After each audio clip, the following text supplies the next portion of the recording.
Hello friends, আমার চ্যানেলে তোমাদের স্বাগত।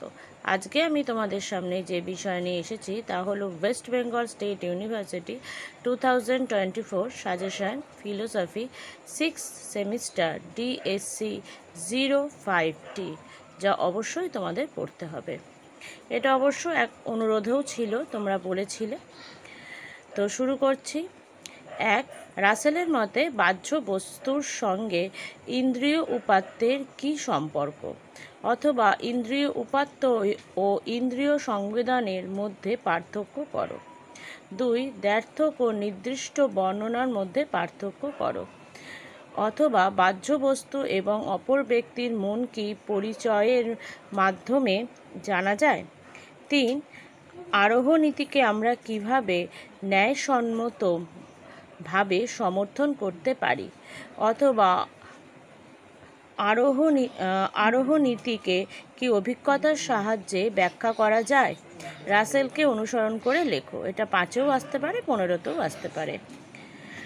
নেক্সট, প্রকৃতির একরূপতা বলতে কি বোঝো, অথবা রাসেল কিভাবে আত্মগত ভাববাদ খণ্ডন করেছেন। 5, রাসেলের মতে দর্শনের মূল্য কী, অথবা দর্শনের চর্চা সময়ের অপচয় নয়। রাসেলকে অনুসরণ করে সংক্ষিপ্ত আলোচনা করো।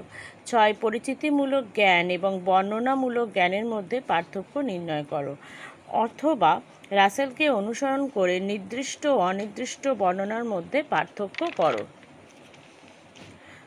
নেক্সট, স্পষ্টতই বাস্তবে টেবিল বলে যদি কিছু থাকে তাহলে সেটা দর্শন।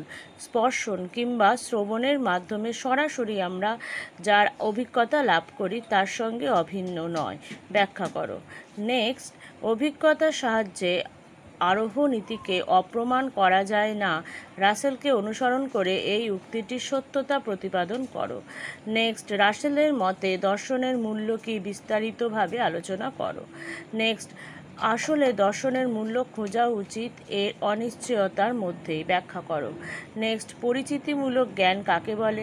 রাসেলকে অনুসরণ করে পরিচিতিমূলক জ্ঞানের উদাহরণ দাও। নেক্সট, রাসেলের মতে কোন কোন বিষয়ে পরিচিতিমূলক জ্ঞান হয়। নেক্সট, বর্ণনা বলতে রাসেল কি বোঝেন। বর্ণনামূলক জ্ঞানের প্রধান গুরুত্ব কী। রাসেলকে অনুসরণ করে বিষয়টি ব্যাখ্যা করো। Next suggestion, West Bengal State University 2024 philosophy honours 6 semester PHIA DSC 060 philosophy DSC 3/4। Hume কিভাবে সত্য অধিবিদ্যা ও মিথ্যা অধিবিদ্যার মধ্যেই পার্থক্য নির্দেশ করেছেন। তিনি কি সব অর্থেই অধিবিদ্যা বর্জন করেছেন আলোচনা করো, অথবা অধিবিদ্যা কি পরিত্যাজ্য এ সম্বন্ধে হিউমের মত আলোচনা করো। 2, দার্শনিক হও তবে তোমার দর্শন চর্চার মধ্য দিয়ে মানুষ হয়ে থেকো।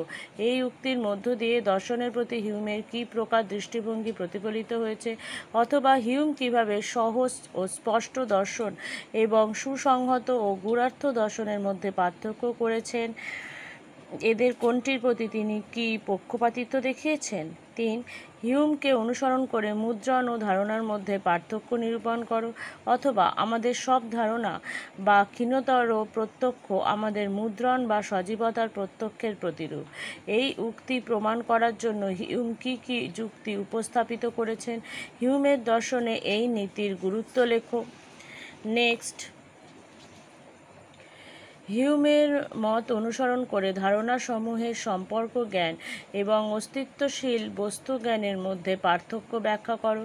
হিউমের মতে অস্তিত্বশীল বস্তু সম্বন্ধে আমাদের অনুমানের ভিত্তি কী। নেক্সট, বাস্তব ঘটনা বিষয়ক সব যুক্তি কার্যকারণ সম্পর্কের ওপর প্রতিষ্ঠিত। হিউমের এই বক্তব্যের ব্যাখ্যা বিচার করো। সম্ভাব্যতা ও আকস্মিকতা সম্পর্কে হিউমের অভিমত আলোচনা করো। নেক্সট, কারণ ও কার্যের অবশ্যম্ভাব সম্বন্ধের বিরুদ্ধে হিউমের দুটি যুক্তির উল্লেখ করো। এই বিষয়ে কান্টের প্রতিক্রিয়া আলোচনা করো। 7 কার্যকারণ সম্বন্ধে হিউমের মতবাদ সবিচার ব্যাখ্যা করো। 8 স্বাধীনতার অর্থ কী, স্বাধীনতার কি অনিবার্যতা বিরোধী, হিউমের মতানুসারে ব্যাখ্যা করো। হিউমের মতানুসারে অলৌকিক ঘটনা হলো প্রকৃতির নিয়মাবলী লঙ্ঘন, আলোচনা করো। নেক্সট, সংশয়বাদ বলতে কী বোঝো? সংযত সংশয়বাদ সম্পর্কে হিউমের মত সংক্ষেপে উল্লেখ করো এবং এই বিষয়ে তোমার মূল্যায়ন করো। নেক্সট, দ্রব্য বলতে হিউম কী বোঝেন? এই প্রসঙ্গে হিউম তার এনকোয়ারিতে আত্মা সম্পর্কে যা বলেছেন তা বিবৃত করো। বন্ধুরা, আশা করছি এই সাজেশানের কোশ্চেনগুলো যদি তোমরা খুব ভালো করে দেখো তাহলে তোমরা অবশ্যই কমন পাবে আর তোমাদের পরীক্ষাও খুব ভালো হবে। তো আজকের মতো এখানেই শেষ করছি। যাওয়ার আগে আবারও বলছি, তোমরা যারা এখনও আমার চ্যানেল সাবস্ক্রাইব করোনি তারা প্লিজ চ্যানেলটি সাবস্ক্রাইব করবে আর সাবস্ক্রাইবের পাশে থাকা বেল বাটনটি ক্লিক করে অল বাটনটি ক্লিক করবে আর অবশ্যই শেয়ার করবে, লাইক করবে। Thank you.